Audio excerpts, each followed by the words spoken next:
And now I'm going to introduce Vicki Carman Brown. Many of you will know Vicki. She's a member of the Zonta Club of Devonport in Tasmania. And her own climate activism journey began when she fought to save Lake Pedder in Tasmania at the age of 15. And since then, she's worked on to conserve the environment and educate people to understand the environment better and take more care of it. Her story is one of advocating for gender equality and taking climate action to the most remote parts of Tasmania, Northern Territory and Western Australia. And you can find out more about Vicki's climate journey on our Climate Champions page on our Zonta Says Now website.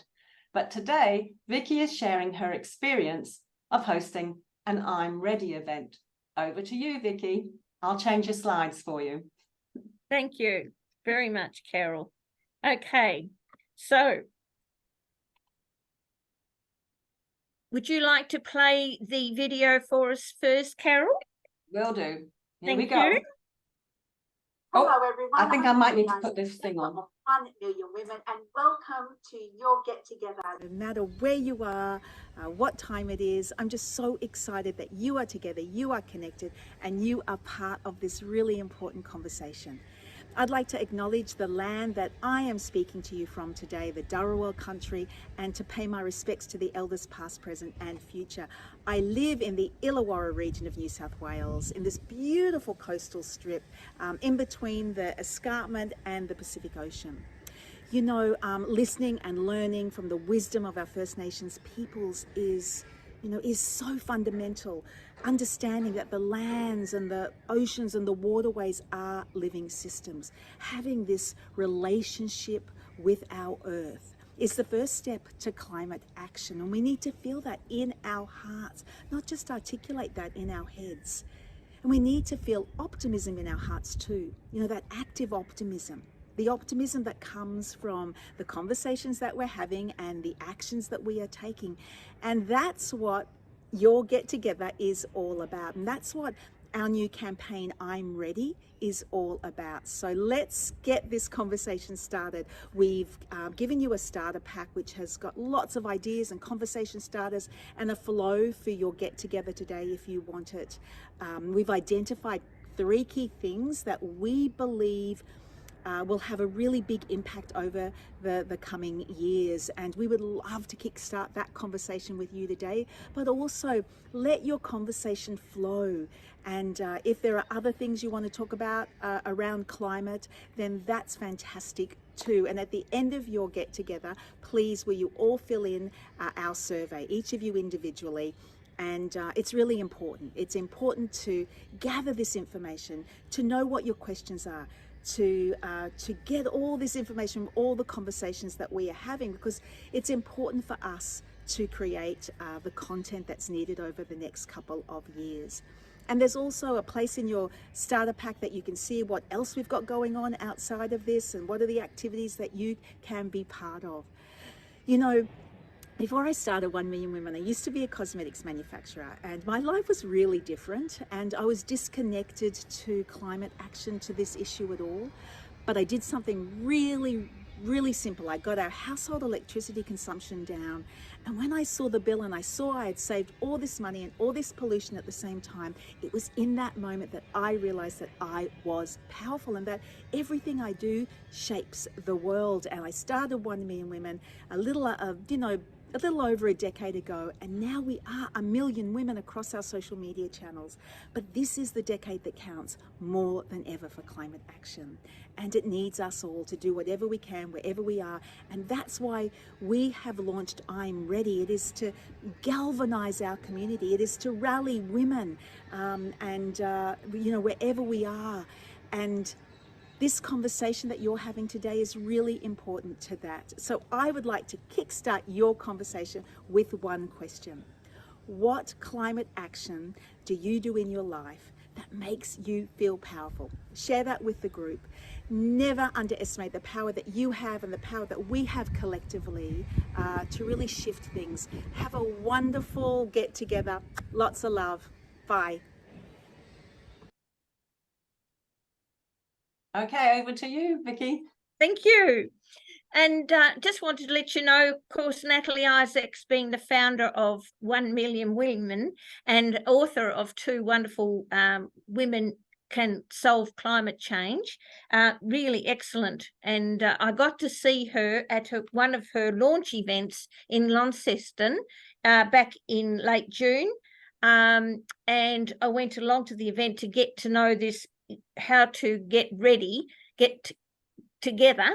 And I held one get-together event in July, and then was able to share the outcomes of that get-together with Carol and Natalie at the District 23 conference. So that was very exciting. So the slides you see during this presentation are part of the starter pack that Natalie has generated, and will give you a bit of an overview. We won't be going through everyone specifically too difficult, too detailed.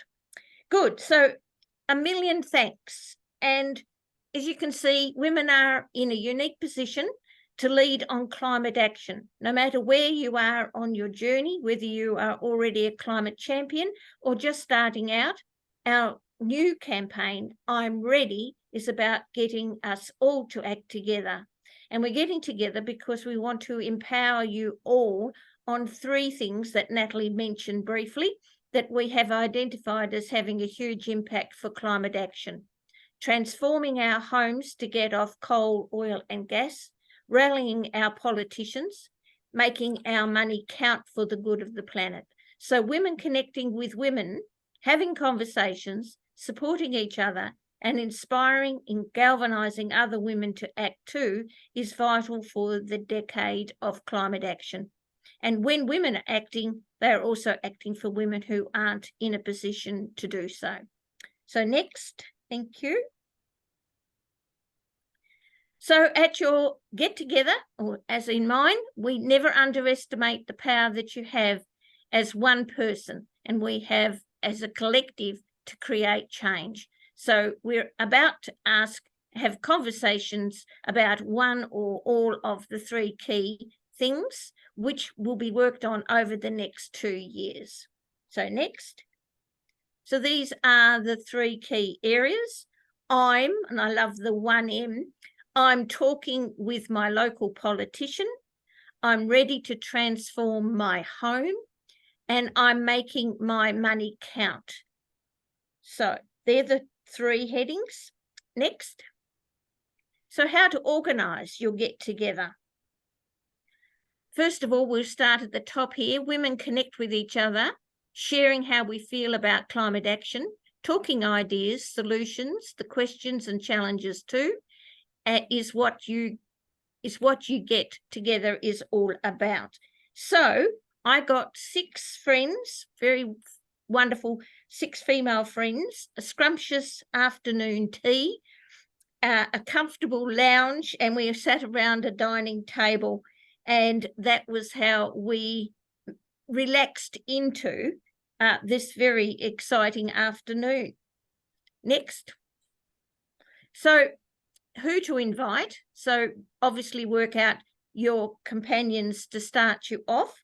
But I found that email communications worked the best, especially incorporating Natalie's starter pack information, and it's quick and efficient, and you make sure you capture everyone that you are talking to. So that's really important. Okay, next. So let's talk. Not that you need to read this, but it recommends 1 hour, but we took 2, a generous 2, with a cuppa and a chat to ease into the afternoon and before we started the conversations, which was really good. I found that valuable, and everyone was happy to sort of start generating great ideas after that. So I did ask them that one question that Natalie asked, what is the one climate action you do to make you feel powerful? Next. As you can see there, well, it became really interesting. There were 3 that were notable. The first one was influencing a bank to exit out of coal, gas and investments by 2025. And that was their deadline, but we've been working on them for some time. It was one of the big four, and the official announcement came out just over two months ago that that's what they have publicly announced, that they will be exiting from investments in coal, gas and oil by 2025. So we felt that was quite a significant outcome. And another one at the table said that they purchased an electric vehicle that had made them feel quite powerful with that purchase. And another one, they had moved off the grid. They're completely generating their own power off the grid. And that's made a significant difference in their lives there. Next. So I'm rallying my local politician. Now, that's quite a bit in there. And if you do the key themes, it involves the talking too. But in Tasmania, it's a little bit different here. First of all, our electricity is generated renewably with hydro. But in Tasmania, and we've got a small population, smaller obviously, population, but 60% of our emissions come from cars and buses. We have a very poor public transport system. So that is one of the areas I feel I can tackle with the politicians, because the politicians saying, oh, you're doing it so well down there, you know, with renewables, but there are lots and lots of other areas that really do need important attention. And there was a significant survey by one of the universities around how to deal with the 60% emissions, which was fascinating. Okay, next. And I'm ready to electrify. So in Tasmania, again, it's a bit different. We don't have any mains gas. We only have electricity generated, but people do use gas, but they use gas cylinders and the like. So, and in my case, my husband was a wonderful chef and preferred to use the gas to cook with. But now that circumstance has changed and I need to get an induction cooktop. So that's going to be my next important action. And also longer term, I'm looking at getting an electrical vehicle, an EV. So next. So this third one, making my money count. Here's some of the areas that came up and were shared generously at our table over lovely afternoon tea. So if you read carefully there, the true costs of any purchase item that we buy, the true cost being carbon emissions, deforestation, water pollution, air pollution, animal welfare, landfill, poor working conditions, worker exploitation, inequality, and textile waste. So again, let's not consume for the sake of consuming. Let us use our money to support each other. Let's buy from small business. Let's buy from First Nations-led businesses. Let's buy locally. Let's only buy what we need and buy what's made to last, so we can lift each other and not tear the planet down. Okay, so what I've done is certainly getting into pre-loved clothes, remodelling clothes, obviously getting natural fibres, but also making my money count is reducing plastic waste. I use a lot of produce bags, of which I've got many examples here. Carbon mile reduction, checking with my superannuation that they're not investing in coal, gas and oil. And mine, luckily, is working well for me, making my dollars count. And reduce my latest bill, my electricity bill. I've managed to reduce at this stage, based on comparison to this time last year, by $40, and I'm hoping now with practices I'm incorporating, I'm going to have a bigger reduction on my next bill. So that'll be really good. And my FOGO bin, food organics and garden organics, has made a huge difference to the amount of methane reduction with, of course, organics material in landfill areas. So finally, next. So what's next? Basically, we are keeping up the momentum, and I'm hoping to keep up my momentum by hosting another get together, but I'm going to try it at a club level. I'm going to introduce this idea at the next meeting, and hopefully be able to share the benefits of this wonderful strategy that Natalie has put together.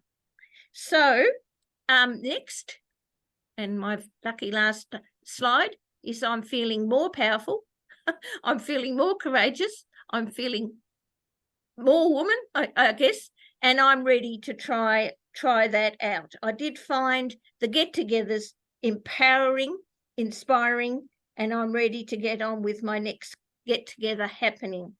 So I encourage you to do the same, and I'm asking you, are you ready? And thank you very much for your time, and I hope you're inspired too. There's the link below if you want to find out more. Thanks, Carol. Thank you, Vicki. That was brilliant. It's really good to see what can happen when just a few women get together. Were there any questions from anyone for Vicki quickly? Is this something that you might consider introducing with other members of your clubs? A coffee catch up? It's a nice way of combining fellowship with purpose. Yes, very much. Yeah.